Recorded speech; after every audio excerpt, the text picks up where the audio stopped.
Bonjour à tous et bienvenue dans C'est pas mal chez vous. Alors aujourd'hui, nous avons pris de l'altitude et Marie-Soso, écoute bien, tends l'oreille. Tu entends? Non, rien. Eh bien c'est normal parce que nous sommes à Mont-Saint-Martin et c'est un village de montagne très calme et très agréable. Et pour venir à Mont-Saint-Martin, plusieurs solutions, par exemple le vélo, mais alors là, attention, c'est pour les sportifs. 6 km de montée qui lézarde pour venir jusqu'au village. Les sportifs le surnomment ici la petite Alpe d'Huez. Alors c'est très physique, mais c'est très beau.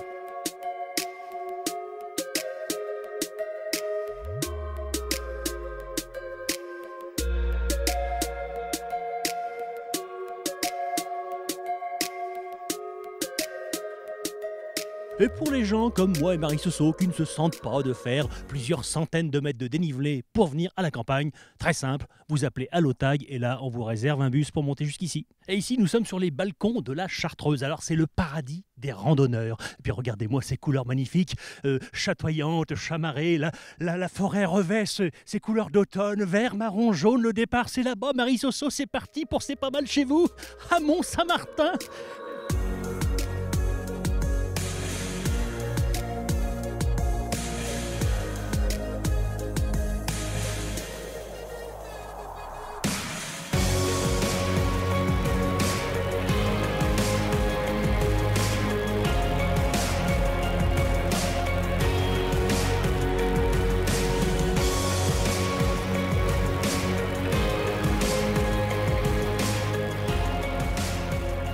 Et ce qu'il y a de formidable ici, d'ailleurs comme sur toutes les randonnées autour de Grenoble, c'est que les sentiers sont entièrement balisés, on ne peut pas se paumer. Alors la première de ces randonnées à Mont-Saint-Martin, c'est la boucle du Cuchet. Une très belle randonnée, 2 heures environ, 410 mètres de dénivelé, c'est assez sportif et celle-là, elle est quand même déconseillée aux jeunes enfants parce qu'il y a des endroits très difficiles d'accès.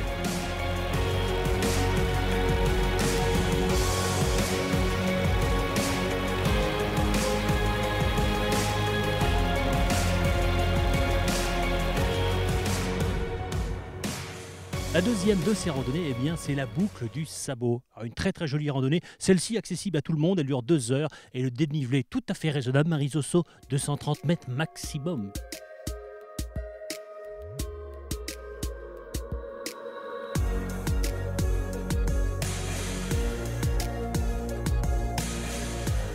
La troisième des randonnées, c'est la randonnée des Molières. Elle a par instant le même tracé que la randonnée du Sabot. Vous allez tomber dessus. Alors, elle est très intéressante celle-ci parce qu'autrefois, il y a quelques siècles, on va dire, il y avait ici une carrière de meules, des meules pour fabriquer la farine dans les moulins. Et c'est un sentier didactique et pédagogique parce que tout au long de la balade, eh bien, vous avez des panneaux comme celui-ci où on vous explique tout de ces carrières de meules et de cette quête du pain blanc et de la farine dans les siècles passés.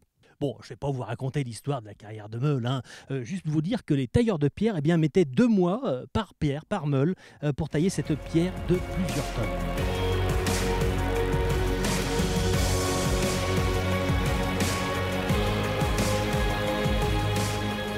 Les avantages sur les collines de Mont-Saint-Martin également, c'est que il y a des très belles forêts avec des résineux, des feuillus. Et pour les ramasseurs de champignons, c'est formidable.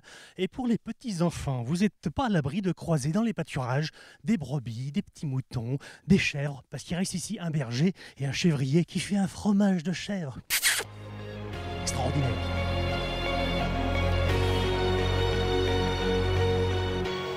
Et le dimanche, quand on a fait une bonne journée de randonnée en famille, eh bien on termine forcément ici au dernier commerce de Mont-Saint-Martin, le café de Mont-Saint-Martin.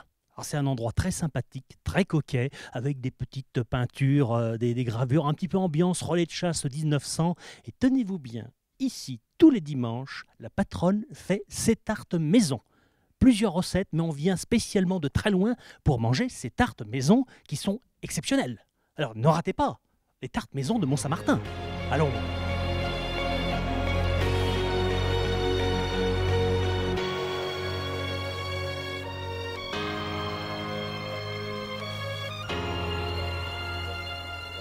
Et bien voilà, c'était une belle journée de randonnée à Mont-Saint-Martin. Alors moi j'ai un petit peu mal au mollet, je vais attendre mon Flexo numéro 63 qui va arriver dans quelques dizaines de minutes. Et puis je vous dis à la semaine. Qu'est-ce que tu fais? Tu rentres pas avec moi? Bah non, moi j'y vais, je suis encore en forme, je vais à pied. Allez, tiens, prends ça. À plus. Bon bah à la semaine prochaine. À la semaine prochaine, Marie-Soso. Bon bah comment ça s'arrête ce truc? Alors, il est où le bouton rouge?